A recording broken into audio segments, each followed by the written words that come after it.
Good morning, students. Today we are going to discuss about basics of electrical and electronics engineering.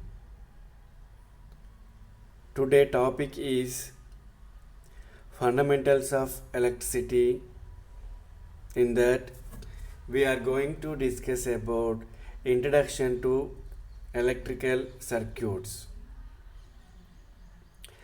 Actually, every electronics and electrical student should know basics of electrical circuit.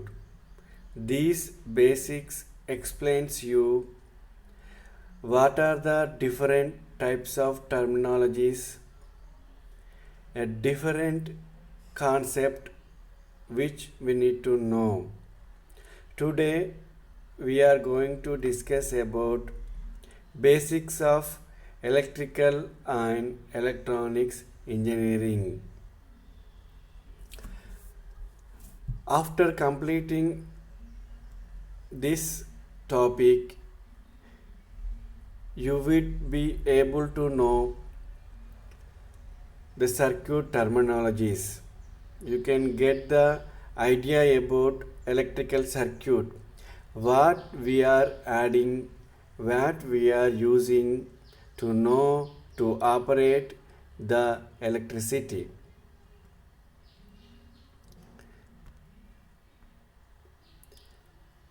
Now we are going to discuss electricity basics. What are they? You know that electricity always starts with electrons. Without electron movement, there is no electricity. Whenever electron moving from one place to other place, the current or electricity flowing. In that path, if you provide any home appliance, any bulbs, load, whatever it may be, that will be operated by using this current. So you know that electricity always starts with electrons. Every atom contains one or more electrons. Electrons have a negative charge. Always electron possess the negative charge, that is minus. You can see a simple model of an atom. In that atom we having the three particles: electron, electron, proton, neutron. Generally, electron having the negative, neutron having the positive, neutron having the zero, neutrality, zero charge, proton having the positive.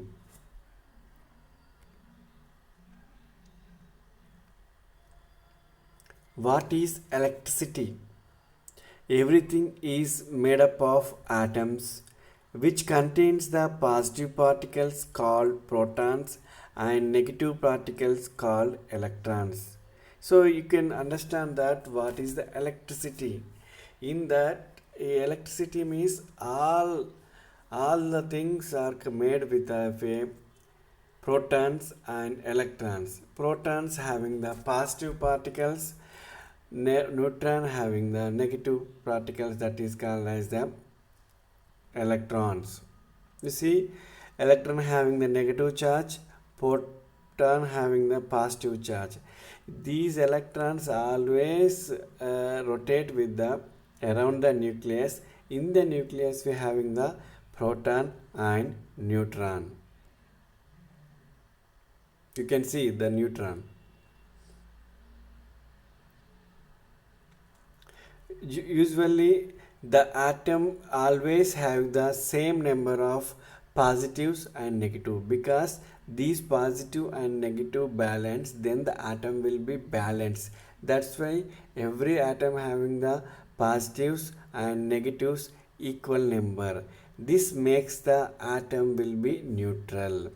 Atoms will have the same number of electrons in the orbit as there are protons in the center. the position, the location of the electrons and protons well defined. Protons always with the neutrons and electrons are in the orbital.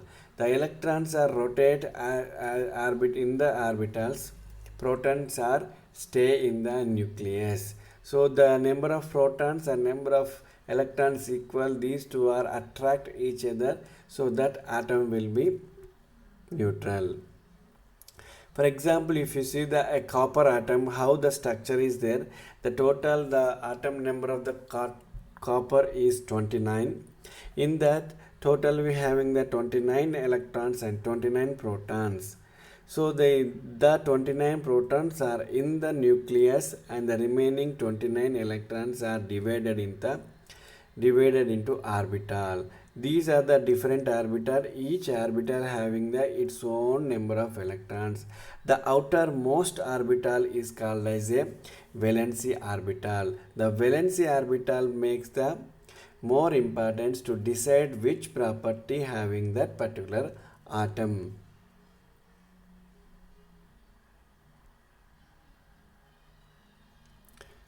Depending on that property, we divided the electrical materials in different ways. The one of the material is electrical insulators. So what is the insulator?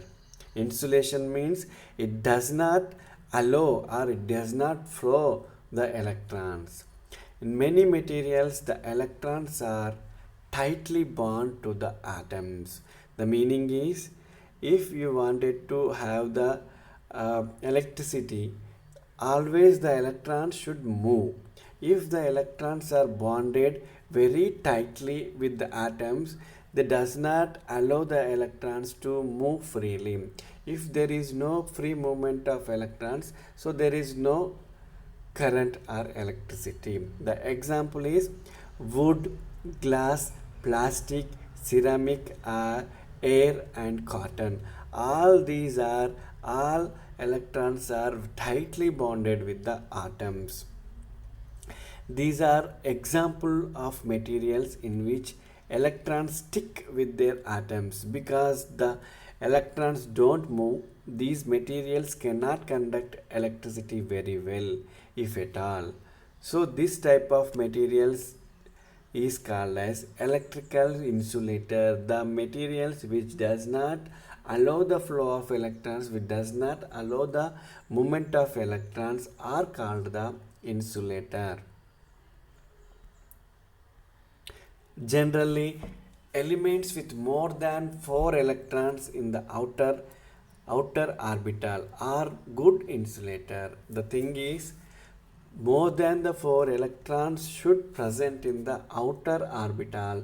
That orbital is called as the valency orbital. If we have the more than 4 electrons, it does not have the free number of electrons.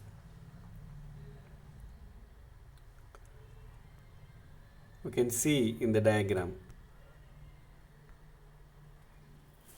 Generally, in the metals, most of the electrons can detach from their atoms and move around the atom. This type of movement makes the atom to conduct easily.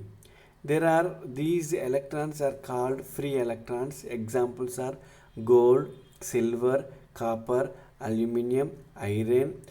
Different metals are called as the free electrons. The loose electrons make it easy for electricity to flow through these materials. So they are known as electrical conductors. These metals are called as the electrical conductors because they having the loose bonding with the outer electrons, and these outer electrons move around the atom.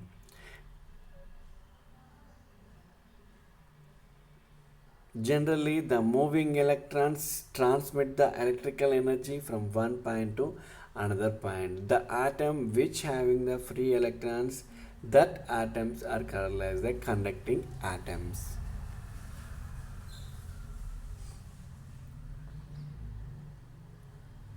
can see the orbital structure. The elements with less than the 4 electrons in their outer orbitals known as the good conductor. If any material want to become a conductor means the outer valency band or the outer orbital must be less than 4 electrons. Then it is act as a electrical conductor.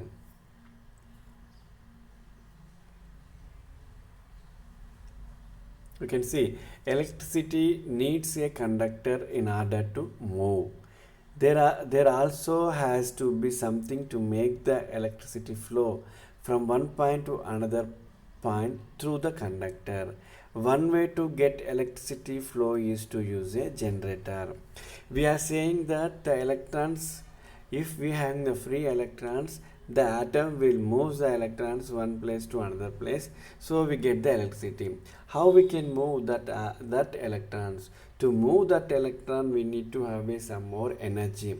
So that energy generally provided by the generator. Since this generator energy generally applied on the valency electron. So what is the importance of the valency electron? The outermost orbital in the atom are called as the valency orbital. The electrons which are present in the outer orbits are known as the valency electrons. Generally, you can see the electrons in the outermost orbital are called valency electron. They determine the stability of an atom, whether the atom is stable or not, decided by the valency electron. So mainly they plays more important role in the defining the properties of the elements. What property means? Whether the element is insulator, whether the element is conductor, or another material is whether the material is semiconducting material. You can see the example how it is valency electrons, and is here. These are the copper atom. We have the 29. So the first orbital we have the 2 electrons. After 8 or something, we having the 1s2, 2s2, 3s2, 3p2, 366. Like that we having the outer orbital having the only one electron. That electron is called as a valency electron. So how we can classify a material? This is an important topic. How can we classify the materials? So here we having the two types are there. The first one is the classification of materials. We having the 3. Already we explained: conductor, insulator, semiconductor. So conductor having the more number of free electrons, so that whenever we apply any external energy, those conductors can move the electricity from one place to or one point to another point through their free electrons. Another one is the insulator. We already know that insulator having a strong bond with the atoms that does not have any free electrons, so it does not move any energy from one place to another place. The another thing, the next type of material is semiconductor. This is the semiconductor means of the conductor of the insulator. The meaning is the semiconductor having the less number of free electrons. At the room temperature, it is act as an insulator. Above the temperature, it generates the free electrons and it is make as a conductor. These properties mainly decided by the valency electron, which the electrons are present in the valency orbital. So we can decide this elements is first condition is valency electron. Another one is the energy band, the gap between the valency band and the conduction band. And third one is the resistive value, how much the atom having the resistance. Based on these three we can classify the materials into 3: conductors, insulator and semiconductor.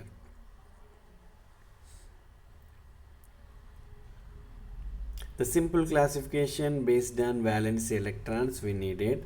How we can classify the elements by using the valency electron. I already explained, depending on the valency electrons only we can decide.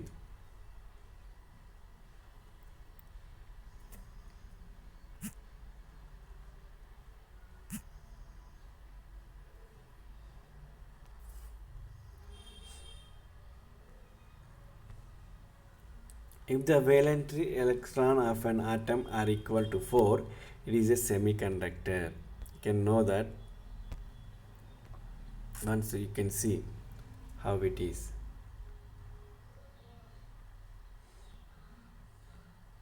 You already seen these things, already classification of materials.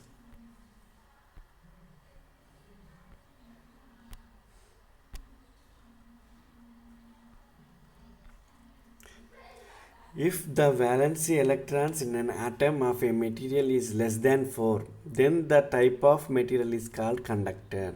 If the atom should be conductor, means the valency electron should be less than 4. The example, aluminum, that it having the atomic number 13, aluminum having the atomic number 13, electronic configuration 1s2, 2s2, 2p6, 3s2, 3p1, like that. Another classification is insulator, already. If the valency electrons of an atom of a material is greater than 4, then that type of materials are called insulator. The example you can see, a nitrogen number 7, electronic configuration 2 and 5, outermost having them more than 4. The another material is semiconductor material. You know that if the electrons of an atom in the valency band is 4, it is called as a semiconductor. Example as silicon 2, 1s2, 2s2, 2p4, and like that we having the 2, 6, 4. So the another heading is resistance. What is the resistance? Any material that possesses the flow of any material that opposes the flow of electricity is called as a resistance. Every material, every atom having the such type of tendency to oppose the flow of electron. It does not allow the electrons freely. Some sort of opposition is there. That opposition is called as a resistance. So if you see the three types of materials, if you see conductors having the less amount of the resistance are there, insulator having the very high resistance, semiconductor having the resistance depending on the temperature. If the temperature is low, it having the high resistance. If the temperature is high, low resistance. Like that we having the three types of classification. Generally the resistance measure in terms of the ohms. The units of the resistance is ohm. The symbol is, you can see, generally the resistance is depends on the three factors. The first one is the material conductor is made of. What type of material we are using to make the resistance, and that material or that conductor size and that conductor length. Depending on these three properties, we having the resistance. Resistance is proportional to the length and size of the conductor. If length of wire is doubled, then resistance is doubled. If diameter of wire is reduced by half, then resistance is doubled. The meaning is diameter is decreases, the resistance is increases. The another definition is electric potential. The potential is nothing but the energy.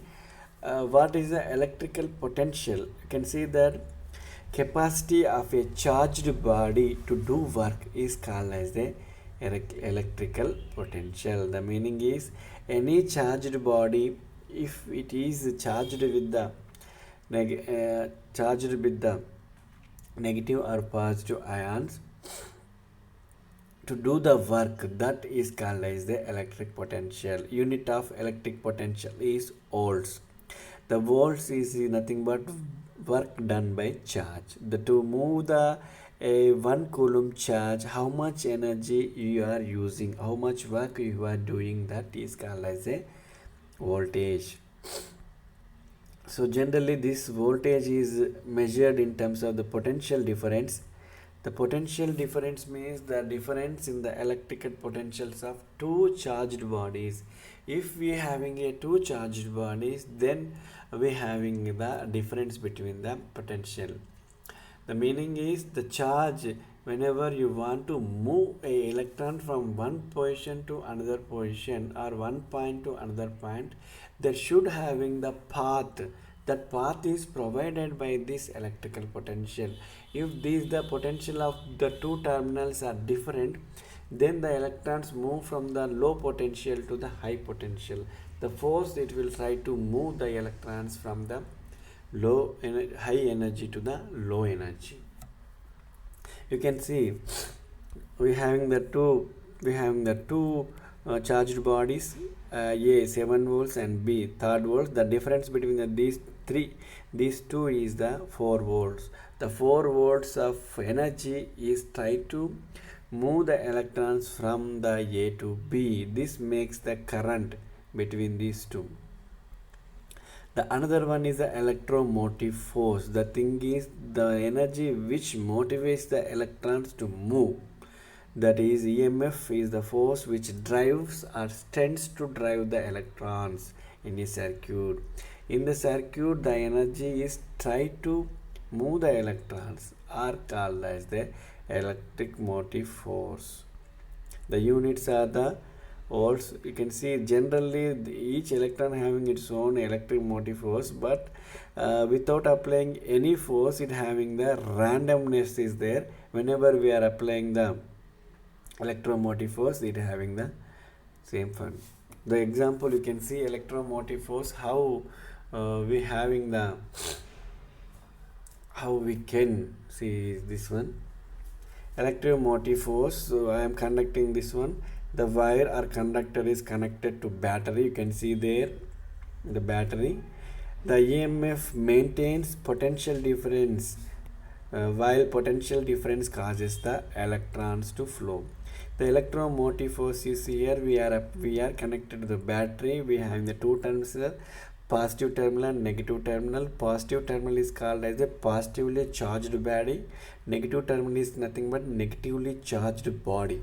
So negatively charged body and this positively charged body makes the potential difference. This potential difference causes the electrons to flow from the minus to plus. You can see the electrons are moving towards the positive terminal. The positive terminal attracts the electrons. So whenever we having the electrons movement, that movement is called as the current. This current makes the appliances to work with their property. You can see how it is moving. Slowly it goes to the battery. Now we can see how the current is flowing like that.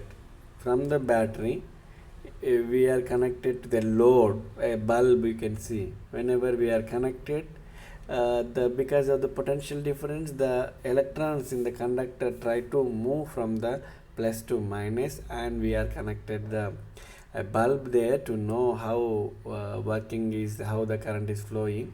You can see if the battery is a single battery, so maximum current will flow through the bulb. If you use any type of adjustments, we can know that we can adjust the current, that is the resistor. We can limit the flow of current so that we can control the glow of the bulb. It indicates that how the current is increasing and decreasing by using the resistance. Generally, the current is defined as the flow of electrons for a second, or flow of electrons or charge per second. Per second, how much electrons are moving from one place to another place is called as the current. The units of the currents are amperes. We can measure current in the amperes. We measure the resistance in ohms. We measure the voltage in terms of the volts. The direction, how the direction is there, you can see the direction means we having the two particles are there, positive and negative, that is the uh, positive terminal is there, negative terminal is there. How the movement is there, here we having the two type of particles are there, positive particles and negative particles, that is the electrons and neutrons are there. Generally the only the electrons can move. Depending on this electrons, we having the current direction is there. Conventional direction, how the current is moving, the current is moving from the positive to negative. From the positive to negative the current will be moved. And next, electron current, how it is moving, the direction of electron current is from negative to positive. Negative to positive, the meaning is electrons are moving in the opposite direction of the conventional current. Conventional current always flows from the plus to minus, we assume, but the electrons move from the minus to plus. In the minus bank we have the electron, and these minus electrons are going to the positive terminal, that is called as the conventional current. Always wherever you having the positive terminal is there, from the positive terminal current is moves there, and it starts from that positive and ends with the negative. If you wanted to know the electron movement, you can see if an electron move from the negative terminal to the ends to the positive terminal, that is a minus to plus. So we having the two types of currents are there. A direct current is there and alternating current is there. So what is the meaning of direct current? The circuits which deals with the direct currents are called as a DC circuit. So generally the DC current is nothing but the current from a battery is always in the same direction. One end of the battery is positive and the other end is negative. The direction of current flows from positive to negative. This type of current is called as a direct current. Generally, the current generated by the batteries are called as a direct current. The current is always constant. The battery having the specification is there, how much the voltage it possesses, how much current will be generated from this battery. It always provides the same amount of current and the voltage, that's why it is called as a direct current. The another term is the alternating current. If the voltage alternates and does current, a voltage or current alternates, that type of voltage and current is called as the alternating current. When the voltage is up positive, the current in the circuit is clockwise. When the voltage is negative,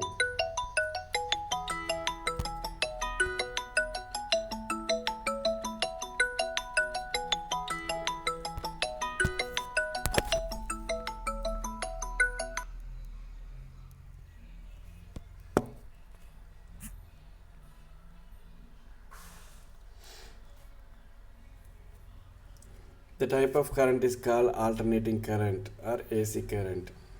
So another topic is the resistance. What is resistance? Resistance is the property of a conductor material to oppose the flow of electrons through it. Its units is ohm. It is denoted by R. We can see that how the basic electrical circuit is there.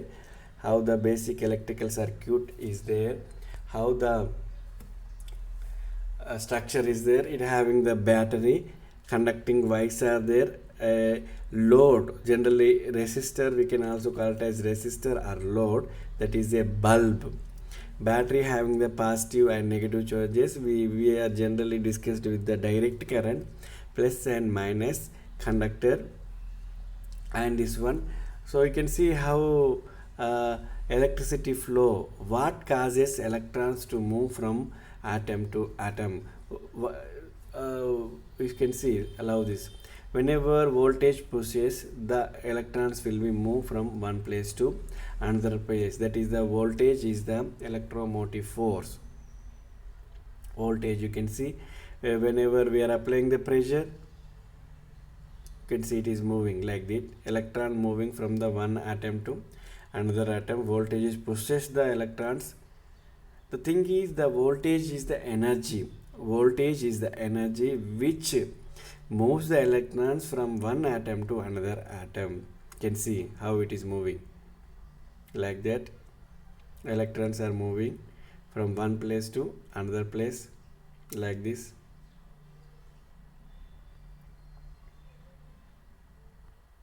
Like this. Electron flow is measured in terms of amperes. You can see how one example is there, how a battery can charge, how a battery charging and discharging. You can see the setup is, you can see we having the battery, we have the battery, 12.6 volt battery, a battery having the two charges, negative charge and positive charge. The negative charges are stored in the positive terminal, that is called as the positive post. The positive post has a negative charge. Excess electrons are there, they will be pushed from the positive terminal. We can also say that current is flowing from the plus to minus, always we can say. The meaning is, from that excess electrons whatever we have, the electrons move from the plus to the positive charge host. The negative post has the positive charge, excess portion protons can be there, therefore they will pull the electrons from the positive post. You can see here we connected, the bulb is there, the battery is there, switch is there. How the battery will be charging and discharging, you can see. The first way I am taking them, whenever we are closing that, we close that, what happening is here, the electrons are moving from the positive terminal to negative terminal, they are charging. These electrons are discharging from the plus to minus. The current is moving like this, that is utilized by the bulb is glowing. So after that, you can see in place of battery, in place of bulb, I am using the alternator. Alternator is nothing but a generator which will generate the current. You see here, now it is try to charge the thing. The alternator will provide the electrons, the electron will be stored in the positive terminal like this. You can see the electrons will be stored in the positive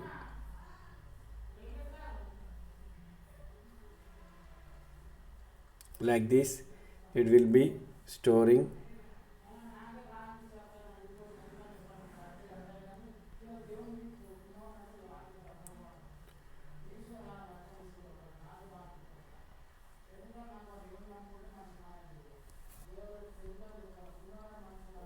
like this, positive charges, and like this.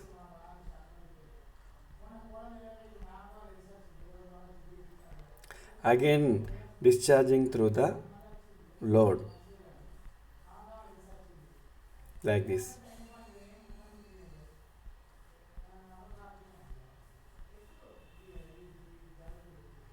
Same like this, it will be charging and discharging. You can see charging, and after that it will be discharging. So generally we always follow the law that is called as a Ohm's law. The Ohm's law which gives the resistor to follow how we can calculate the current, how we can calculate the voltage, we can calculate by using the Ohm's law. Ohm's law, the temperature remaining constant. Whenever the temperature is constant, the current flowing through a conductor is directly proportional to the potential difference across the ends of the conductor. The meaning is always the current flowing through the conductor is proportional to the voltage. That is, current is equals to the K into V. The K is the constant. That constant is called as the resistance. This is called as a Ohm's law. Currents measured in the amps, voltage measured in the ohms, volts, resistance measured in the ohms. You can see the definition of the Ohm's law, how it is. For a fixed metal conductor, the temperature and other conditions remaining constants, the current I through it is proportional to the potential difference V between its ends. I equal to V by R. I equal to current, voltage, resistance. The equation is called as the triangular equation symbols. We having the resistors are three types are there. The circuits, electrical circuits, we having the three types. One is the series circuit, another one is the parallel circuit, and third one is the series parallel circuit. Series parallel circuit is a network of circuits that incorporates both series and parallel circuit. Combinedly, we can calculate. Those are called as the series parallel circuit. Only these three circuits we have. We can use the circuits to do that. First one is the series circuit. What is the series circuit? What is the properties of the series circuit? You can see. Series circuit means all are connected one after one with the other, one with the other. How it is here? All current must flow through each device in the circuit. Current has only one path to flow. The thing is, current does not divide in this circuit. The current will be flow in a single path. All components are connected such that the current of these things flow in a single path. Removing or opening any one device will stop the flow of current for the whole circuit. If you wanted to remove any one device from that particular circuit, it automatically break the flow of current. That type of circuit is called as a series circuit. Same current or amperage flow through each load. Voltage is equal to the individual voltage drops from each load. Switches, fuses, and circuit breakers are always connected in series. The thing is, you can see the circuit how it is connected is there. The voltage from the beginning, the voltage you see here, how it is means the voltage, if you take the individual component having the individual voltage drops are there. The common point is the current is passing through the each and every element in a single path. If you wanted to break any device, automatically the path will be break. This type of connection is called as a series circuit. You can see how it is there. A water analogy, by using water analogy I am taking. The water is flowing is there. The resistance in series means whatever the blocking, whatever the opposition is there, and a single path. The thing is, it does not allow different divisions for the water flow. So the thing is, one after one water will be flow on the way. If you remove one, if you break at one particular point, automatically total flow will be blocked here. You can see. So what we consider here, you can see water analogy. Consider a water analogy system. You can see connect three pipes of a different sizes. We can connect three pipes one after other, entering and leaving water quantity same. So three pipes, if you connected one after one, first one is the larger one, after that is the medium one, after one is smaller one, means you can see if you pump the water through these three pipes, whichever the smallest outgoing pipe is there, that amount of water will be flow through these three pipes. If you see, if you send so much of water from the bigger pipe, but the output is same as a outer pipe water, that is the thing. You can see R1, R2, R3, the depending on this one we can pouring the water. First individual voltage drops are there, V1, V2, and the V3 is there. Next you can see the another one is the parallel circuit. What are the common in the parallel circuit? You can see in the parallel circuit voltage drop is common. The thing is the single voltage drop is connected or applied to the each and every device. Each device terminals, one first terminal is connected at a single point, next terminal is connected at another point. If you wanted to remove any device, you can remove. It does not affect the circuit characteristics. In this the voltage is same, the current is divides with the individual elements. The thing is you can see how we describe separate paths for the current to flow through, provide the same voltage across each load will provide the same voltage. Removing one device has no effect on the other devices. Current flow is divided through each load on the circuit and equals to the total current. You can see the example how it is given. Resistance in parallel R1, R2, R3 is here. First terminals are connected at one point, second terminals are connected at another point. The current is dividing here. The voltage is common for R1, R2, R3. You can see here, if you see the water analogy, here we connected having the two parallel paths are there. Whenever charge is coming this here, it passes through the R1, it passes through the R2. If you block the R1, what happens? It directly moves through the R2. If you blocks the R2, automatically it moves the R1. But the flow, the path should not be closed because we having the two parallel paths are there. Two paths can we go. So today we are discussing these things. So once we try to summarize what we discussed and all those things. So what we discussed, okay, quickly you can see we have discussed the electrical materials, resistance, current, voltage. When the resistance are connected in series, when the resistance are connected in parallel connection, like that we discussed. Okay. So some of things, some of questions we try to solve here. What the questions? These are the important questions you should know. What is a series circuit?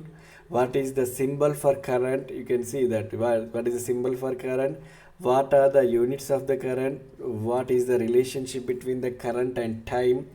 What do we know about the current in a series circuit? How do we measure the current? You can see how do we measure the current, symbol for that, so many things. One or two quiz questions we try to see here.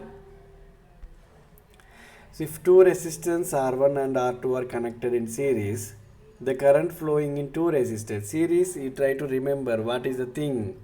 In series, you know that same current is flowing. Okay, same current, because we know that a single path is there, single same current flowing through them. Okay, another question you can see.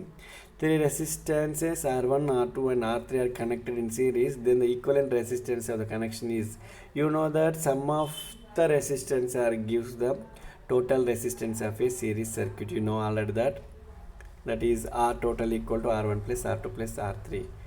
Okay, so these are the important and two questions. The another questions you can see, you try to solve these questions. Three resistance 50 ohm, 100 ohm and 150 ohms are connected in series across 220 volts DC supply. We find equivalent resistance, total current. You know that equivalent resistance means sum of the voltage 50 plus 100 plus 150, total 300. The voltage is given 220 by 300. You can take that around 7 amps like that. Yeah, another question is here. Derive the equation for equivalent resistance of the circuit when three resistors are connected in series.